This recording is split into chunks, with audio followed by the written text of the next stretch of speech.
வணக்கம். பானு.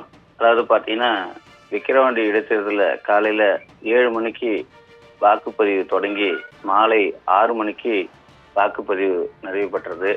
இதில் ஒரு சில வாக்கு மையங்களில் மட்டுமே குளறுபடி காரணமாக 6:30 மணி அளவில் நிறைவு பெற்று ஆங்காங்கே விவிபேட் இயந்திரம் மற்றும் இவிஎம் இயந்திரம் உள்ளிட்ட வாக்கு பெட்டி இயந்திரங்கள் அனைத்தும் அங்குள்ள தேர்தல் அலுவலர் மூலம் சீல் வைக்கப்பட்டு விக்கிரவாண்டி அடுத்துள்ள பனைபுரம் பகுதியில் அரசு மேல்நிலைப் பள்ளியில் துப்பாக்கி ஏந்திய போலீசார் பாதுகாப்பு வாகனம் மூலம் எடுத்து கொண்டு செல்லப்பட்டு அங்கு ஸ்ட்ராங் ரூம் எனப்படும் அந்த மையத்தில் வைக்கப்பட்டுள்ளன.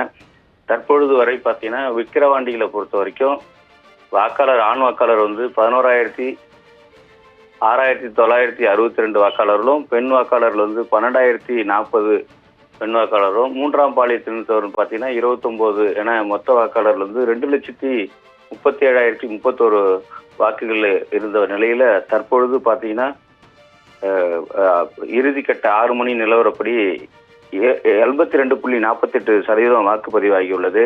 இதனை அடுத்து களத்தில் இருந்த அதாவது பார்த்தீங்கன்னா திமுக சார்பில் அன்னியூர் சிவாவும் பாமக சார்பில் அன்புமணியும் நாம் தமிழர் கட்சி சார்பில் அபிநயாவும் உள்ளிட்ட 29 வாக்காளர்கள் இந்த களத்தில் இருக்காங்க. இதுல யார் அதிகப்படியான வாக்கு வித்தியாசத்தில் வெற்றி பெறுவார் என நம்ம இதுல அடுத்துதான் பார்க்க வேண்டும். நாளை மறுநாள் 13ஆம் தேதி அன்று வாக்கு எண்ணும் பணி நடைபெற உள்ளது. இதனை தொடர்ந்து அங்கு பாதுகாப்பு பணிகளில் பலத்த போலீசார் ஈடுபட்டு உள்ளனர்.